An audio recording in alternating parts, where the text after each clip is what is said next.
اعوذ باللہ من الشیطان الرجیم بسم اللہ الرحمن الرحیم السلام علیکم ورحمۃ اللہ وبرکاتہ۔ پیارے بچوں، آپ جب کوئی نیا سبق پڑھنے لگیں تو اس دعا کو لازمی پڑھ لیں تاکہ آپ اپنا پڑھا ہوا سبق بھولیں نہ۔ رب اشرح لی صدری ویسر لی امری واحلل عقدۃ من لسانی یفقہوا قولی۔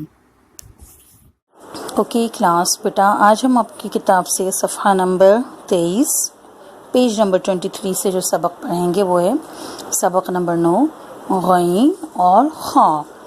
اس سبق میں ہم دو حرفوں کی پہچان کریں گے، کن کن کی؟ غین اور خا کی، ٹھیک ہے؟ اوکے، سب سے پہلے ہم ان کی اشکال اور ان کی آواز جانیں گے۔ اس شکل کو کیا کہا جاتا ہے؟ غین۔ اس شکل کو کیا کہا جاتا ہے؟ غین۔ غین کی آواز کیا ہے؟ غا۔ غا، غاون، غار۔ موٹا کر کے پڑھیں گے، ٹھیک ہے؟ یہ موٹا حرف ہے غین۔ اسی طرح سے اس شکل کو کیا کہا جاتا ہے؟ خا۔ اس شکل کو کیا کہا جاتا ہے؟ خا۔ موٹا کر کے پڑھیں گے۔ خا کی آواز ہے خا۔ خشبن، خشب۔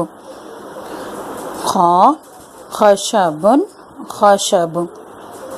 اچھا بیٹا، اب میں آپ کو اس کی ادائیگی بتاتی ہوں کہ ہم اس کی ادائیگی کس طرح سے کریں گے۔ جس طرح سے ہم نے حمزہ ہاں عین ہاں پڑھا تھا کہ حمزہ ہاں حلق کی اور نیچے حصے سے ادا ہوتے ہیں جو کہ سینے کی جانب ہے۔ عین ہاں کہاں سے ادا ہوتے ہیں؟ حلق کے درمیان سے۔ بالکل اسی طرح غین خا بھی ادا ہوتے ہیں حلق سے، لیکن حلق کے کس حصے سے؟ حلق کے اس حصے سے جو کہ منہ کی جانب ہے، یعنی اوپر کی طرف، اوپر کی جانب جو حصہ ہے اس سے غین اور خا ادا ہوتے ہیں۔ پڑھیے میرے ساتھ، غین، خا، غین، غاون، غار، خا، خشبن، خشب۔ یہ دونوں حرف حلقی بھی ہیں اور یعنی حلق سے بھی ادا ہوتے ہیں، اور کیا ہیں؟ موٹے حرف بھی ہیں، ٹھیک ہے بیٹے؟ اب آگے چلیے، ہم ان حرفوں سے بنے ہوئے الفاظوں کی پہچان کریں گے، ٹھیک ہے؟ پہلے ہم ان کی اشکال کی پہچان کریں گے اور پھر ہم ان سے بنے ہوئے حرفوں کو، لفظوں کو پڑھیں گے، اوکے؟ یہ کیا لکھا ہوا ہے؟ غین۔ یہ غین کی ابتدائی شکل غا، غین کی درمیانی شکل غا، درمیان میں حرف کے درمیان میں، لفظ کے درمیان میں غین اس طرح سے لکھا جائے گا، ٹھیک ہے؟ اور یہ غین کی آخر شکل، ٹھیک ہے؟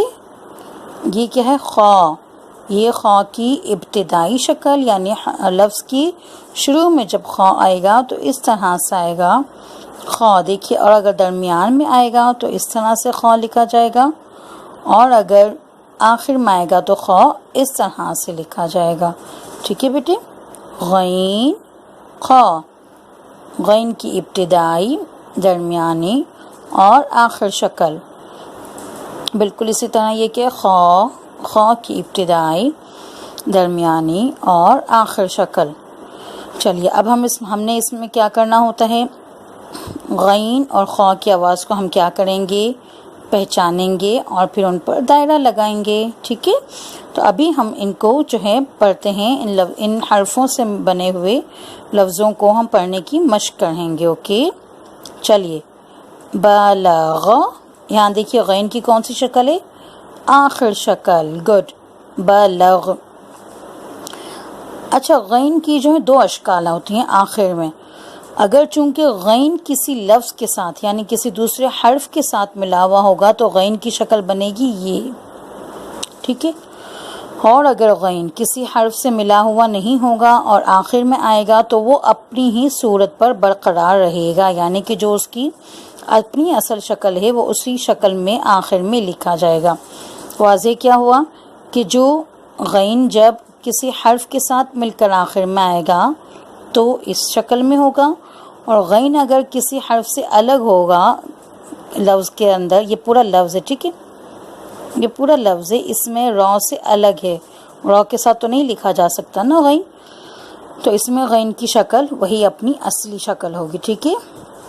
چلیے اب ہر لفظ کو پڑھتے ہیں۔ فراغ، فراغ، را کو موٹا کریں گے، ٹھیک ہے؟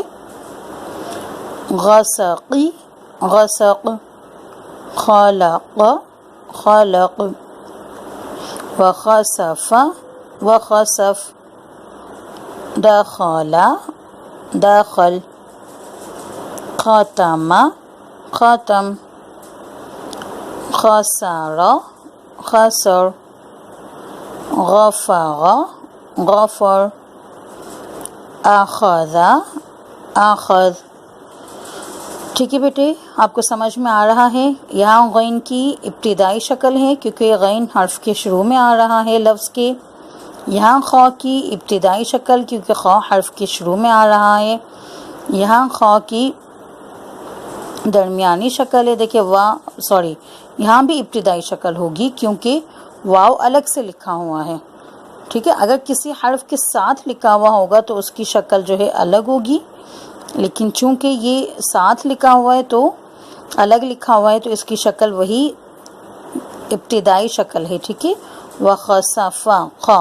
ٹھیک ہے، اب آپ نے ان سب میں تلاش کرنا ہے کہ غین اور خا کہاں لکھے ہوئے ہیں. پھر آپ نے کیا کرنا ہے، ان کو سرکل. دیکھیے یہاں غین ہے، غین کو میں نے کیا بنا دیا، سرکل. رائٹ، اب آپ لوگوں نے بھی یہی کام کرنا ہے. امید کرتی ہوں بیٹا کہ آپ کو غین اور خا کی ادائیگی اچھی طرح سے سمجھ آئی ہوگی اور آپ کو یہ الفاظ بھی پڑھنے آ گئے ہوں گے.